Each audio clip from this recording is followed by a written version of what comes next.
Tayo mga Hinebra fans, marami tayong opinion sa team natin, from rotations, sa player acquisitions, or even yung mismong playstyle sa loob ng court. Some would argue na yung NSD spirit hindi na nag-e-exist. Team na lang sila ng mga robot na ang goal is mag-execute ng system. So ngayon bilang isang Hinebra fan at bilang maraming opinion about sa team, what if ako na lang mag-coach? Ako na rin ang governor at ako ang masusunod. Kaya ngayon pupunta tayo sa NBA 2K at i-rebuild natin ang Barangay Hinebra under our own terms. This is Barangay Rebuild. Okay, so andito na tayo sa 2K. This is my NBA eras, my scenario na mode. May niload lang ako na PBA 2K. Problem lang, we're going to have imports kasi hindi pa available yung All Filipino. So, yun ang roster natin. We're going to have to live with it, I guess. So, ito na yung roster natin. So, as much as I can, itatry ko gawing realistic to. Kung hanggang saan kaya ko. Hanggang sa laro, kung paano ako maglaro, we're going to run na triangle freelance muna. Wala muna tayong playbooks kasi ang goal natin is to add plays. One by one, unti-unti, i-build natin, i-evolve natin nga. Kaya nga siya rebuild, hindi lang siya basta trade. Full-on rebuild talaga to. Even yung mga semantics or giving the keys to RJ, mga ganong klaseng bagay, i-consider ko rin siya dito. This is more of an emulation kaysa simulation. So, ini-emulate ko yung Hinebra and try ko i-tweak dahil ako yung may control. So, ito lang yung roster na available. Niload ko lang siya from AD23 Lakers Z-King. As far as, ilalagay ko na lang sa comments. Pero in-adjust ko ng onti mga cyberface and yung animations nila. Like si Justin Brownlee, hindi siya ganito nung una. In-adjust ko lang siya para, you know, quality of life adjustment naman. Na ginawa kong kamukha yung jump shot. Even yung mga hop jumper, mga step back. Para magmukha naman Justin Brownlee. Para pag naglaro tayo, in-emulate natin siya. Kahit paano, makuha naman. So, yung mga Scotty, mga Japeth, in-adjust ko lang sa kung hanggang saan kaya ko maging hawig nila. Yung Troy, nahirapan ako. Stephen Holt, proud ako dito kasi nakuha ko yung jump shot ni Stephen Holt. Makikita natin dito. Yan, Stephen Holt na Stephen Holt. Kuha-kuha, in my opinion. In terms of free agents, yun yung pinaka naging problema ko nung una. Kasi umpisa rito, andito sila rin sa bando, sila Kevin Kiambao, sila, you know, yung mga Carl Tamayo. So, ginawa ko, tinanggal ko na lang sa roster and yung mga hindi ko kayang tanggalin, nilagyan ko na lang ng personal reasons out for the season. Back to Hinebra. So, ito na yung roster. 12 hanggang 13 lang yata talaga kayang dalhin. Si Isaac Go, ginawa kong injured. Kasi injured naman talaga. So, si L.A. Tenorio, nilagay ko muna sa free agency. Kasi hindi kaya. Pinasok ko si Jason David. Hanggang dyan lang talaga yung kayang dalhin. So, ginawa ko tong rotation na to as much as I can. Tinry ko siyang ibase sa totoong buhay. Ito yung rotation as close as I can make it. So, we're going to have these players. Pag in-auto-sub kasi natin, tapos nakalagay siya set to rotation, susundan nila to kahit naka-auto-sub siya. So, hindi ko na ganong iisipin pa, bale, in-game, yung rotation kasi nakaset na siya. So, kung gusto ko siyang baguhin, pwede ko naman baguhin in-game.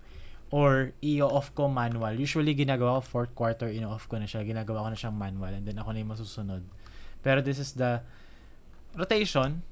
Pero most importantly, gusto ko munang maglaro ng isang game na tatakbuhin ko lang yung triangle offense. Kung makikita natin dito sa playbook ko, isa lang yung play ko. Triangle lang to. Pick and roll lang to. Empty side pick and roll lang galing sa sideline triangle na pinunta sa pass to the top. Yun lang. We're going to run the freelance. Buong laro. And going back to the coach settings, kung makikita natin dito, lahat manual yan. Coach settings, naka-manual lahat to. Auto-sub nga kasi doon sa rotation. Naka-off yung ace. Naka-on yung mga play vision kasi we're going to run an offense. So, ayun, let's just play first game. NLEX Road Warriors, nakaset na yung rotations. Lalaro na lang tayo. Okay, for defensive settings, i-auto na natin yan muna. Offensive settings, manual. Then, tanggalin natin lahat ng to. Page 2, tanggal lahat. So, we're going to put motion sa pinakauna. And then, after nun, yung play natin na nag-iisa, fist 25, base, try. Mali. Sa pangatlo pala, para triangle yung button. Dito sa controller ko. So, yung motion, pag kinilik mo yung motion, kung saan ka nakatayo, mag-i-initiate yung freelance natin. So, in terms of freelance, we're going to, of course, run the triangle offense. Striktong triangle muna tayo dito para ma-assess natin kung ano ba mga kailangan natin gawin. anong kailangan nating i-adjust. Jump ball.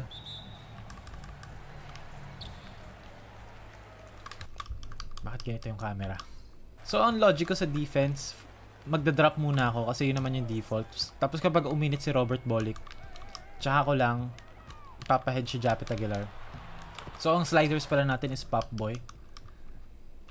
Niload ko lang yung sliders ni Pop Boy tapos binabaan ko yung 3-point success ko to 50. Kasi ang experience ko sa Pop Boy All-Star or Superstar, pag wide open kasi, laging shoot yung 3 points. Mahilig ako mag-set ng play laging wide open So, ang nangyayari, natatambakan ko yung kalaban. So, gusto ko naman mahirapan ako. Close yung game. For example, pag kinli ko dito yung motion, tatakbo ng triangle offense yan. Pause na natin si Brownlee. Wait for the double team.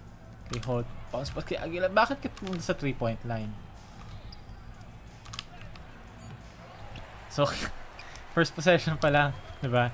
So, ang plans ko pala dito sa Ginebra team na binubuo ko is that gusto kong gawing mas fast-paced.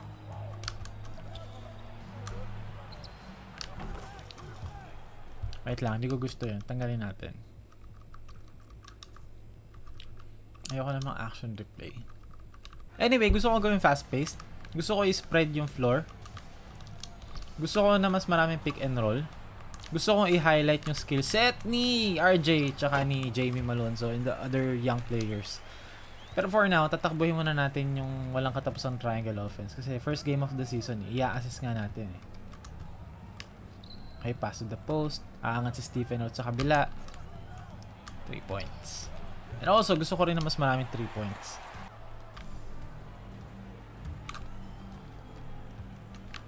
Drag screen na agad. Alley-oop. Ay, ay, ay.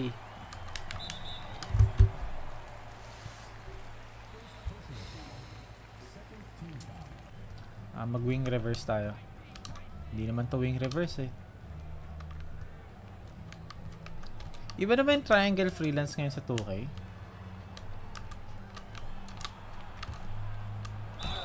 Ewan! Ganun. Pati yung pimples ni Bolick kuha. Wait lang, poste na si Brownlee. Nagdo-double sila pag pinoposte ko si Brownlee Pero mo. Scotty. Favorite spot. Okay, alam ko, sabi ko, straight triangle. Pero mag-i-inverted pick and roll ako. Atakin ko si Robert Bolick sa pick and roll. Kasi, di ako makascore Jamie, corner. Uy, grabe si Scotty. Come on, triangle. Okay, Brownlee to. Brownlee. Bang, bang. Mag-spread pick and roll nga tayo. Trip lang. Dali. Tama na yung triangle na yan. Mag-pick and roll na tayo ngayon. Gusto ko si Japet. Papunta sa gitna si Japet magro-roll. Okay. Walang nag-help. Awan! Promise si Scotty yan Promise si Scotty yan. Mukha lang Baser Amer, pero si Scotty yan. Uy, speaking of Baser Amer. Okay, nag-go under sila kay RJ. Titirahan ko 3 points. Bakit hindi ka naman nag-screen? Go under ka. Bang.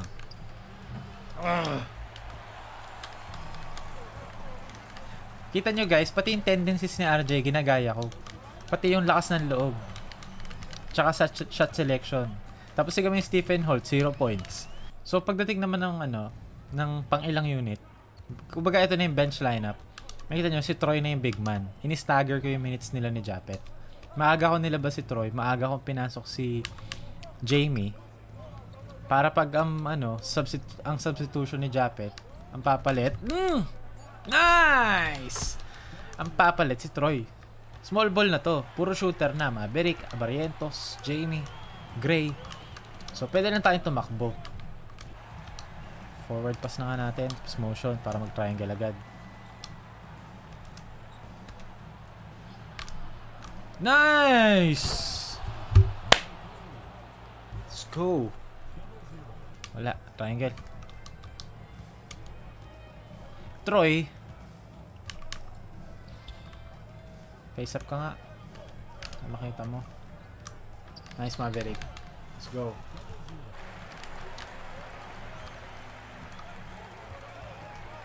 Nice D. Nice D. Huh. Ano?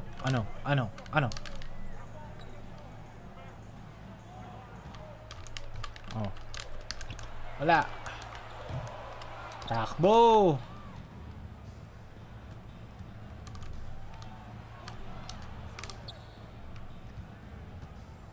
Set.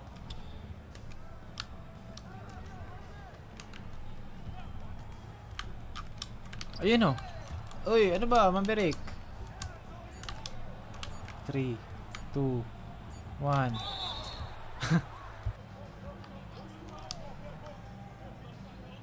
No, ayoko mag-go under. Spalpal. Sino ka?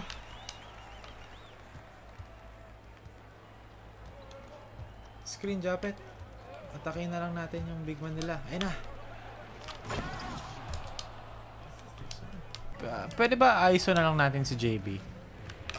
Ayan. 2-4-1 tayo eh. Tira mo. JB. Okay. Halftime adjustment. Pag may down screen, gusto ko, switchin na yan. So, maglagay tayo ng help. Back screen, switchin na yan. Handoff. Go over. Kasi meron naman tayong ano eh.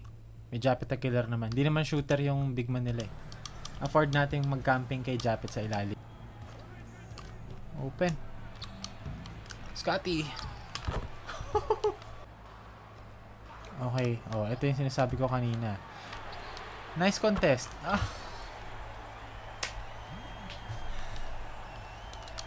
Anong gagawin ko? Pick and roll. Scotty tsaka ano, Japet. Dali, atakin natin yung big man ulit. Nag-hedge. Oh, bigay yung Japet. Yan, tama yan. Mag-show ka. Oh, naka-show pa din. Switch naman ngayon. M1! What if Brownlee tapos Japet? Atakin ulit natin si import ng kalaban. Okay, hedge kaya siya? Parang hindi ah. Okay, noted.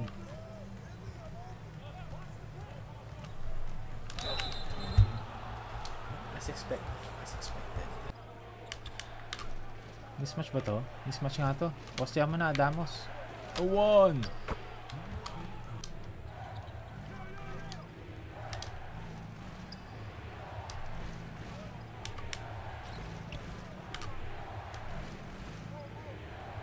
Uy na!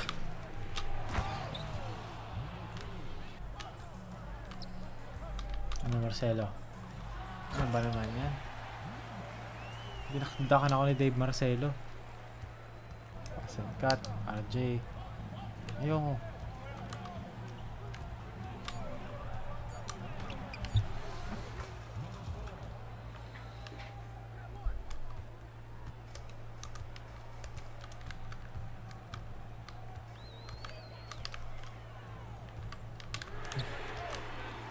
Oh. Ha?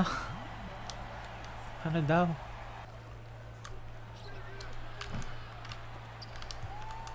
Ma-injured ka, Gray. Tama na.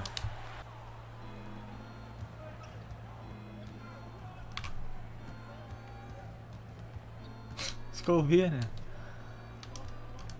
Malilibre ba si Gray? Ayos na lang natin si Brownlee.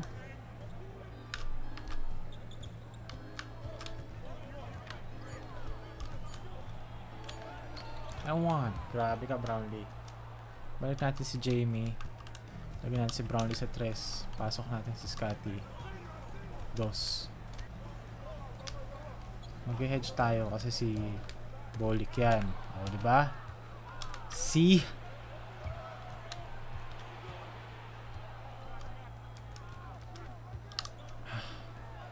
Mabi ka, Gray.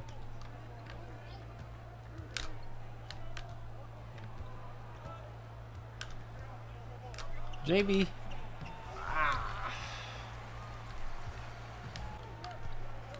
bibitawan si Bolick. Wala akong pake sa screen na yan kasi may flare ulit yan. Told you. Japet baba. Japet baba. Ayun o. Ang lalim ni Japet. Japet. Japet. Japet. Yeah. Kaya Menhold. Huwag kang mag-help ng ganun. Japet. Gusto mo ba ilabas kita, Japet? Mag-Brownlee takeover na nga tayo. Takin natin si Bolick. 5 na fall nito eh. Ang 1. Ah, 4 pa lang pala. No, no, no, no, no, no, no, no, no, no, no, no, no, no, no. Mas gusto ko si Jamie kaysa kay Troy eh. Mas gusto ko si Jamie kaysa kay Troy. Mas gusto ko yung fit ni Jamie sa lineup na to eh.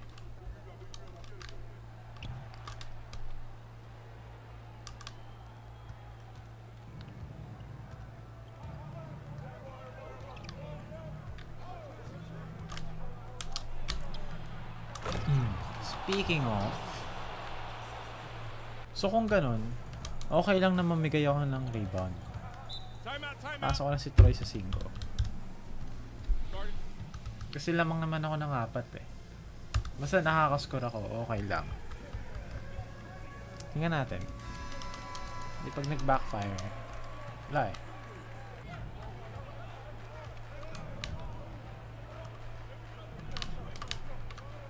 Ay!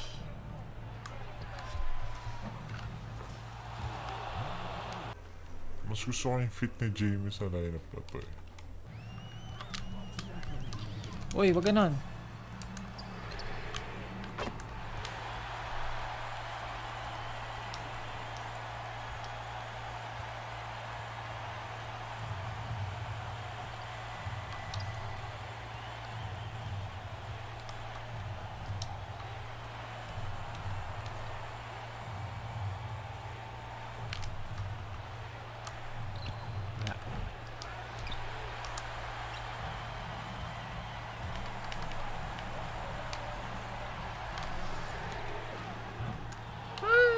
Ay. Poste ulit, Brownlee. Kumuha tayo ng double team.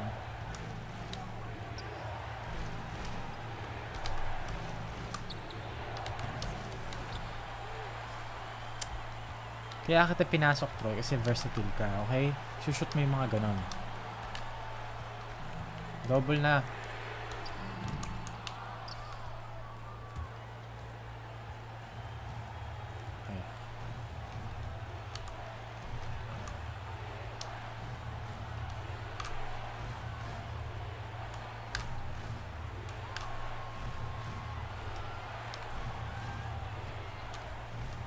JB.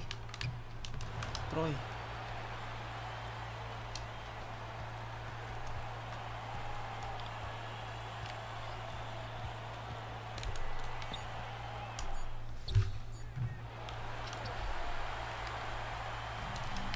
Ikaw kay Bolick.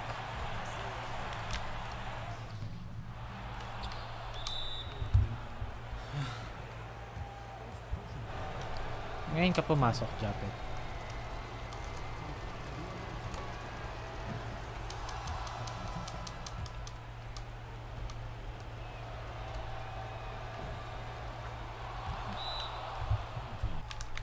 Uy, wala pa foul.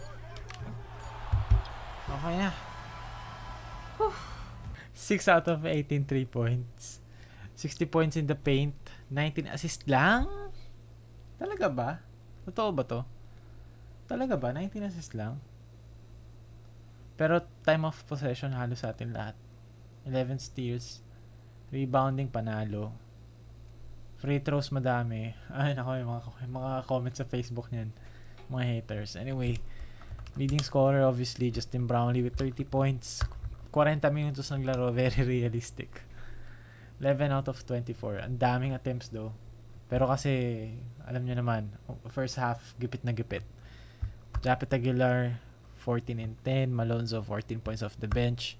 Scotty, 13, 8, 5, 2, 1. Troy 12-10-4. Okay naman. Holt defense kay Bolick. Maverick.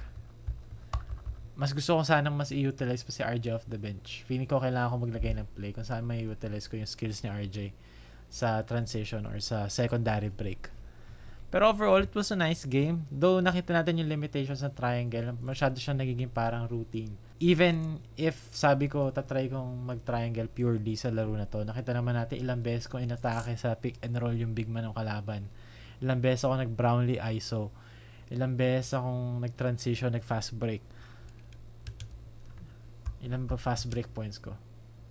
4 lang naman, pero still, medyo nag-improve ako kasi mas gusto kong manalo. Pero anyway, yun ang first game of the season. So magdadagdag tayo ng play next episode para mas mapaganda ang opensa ng Ginebra.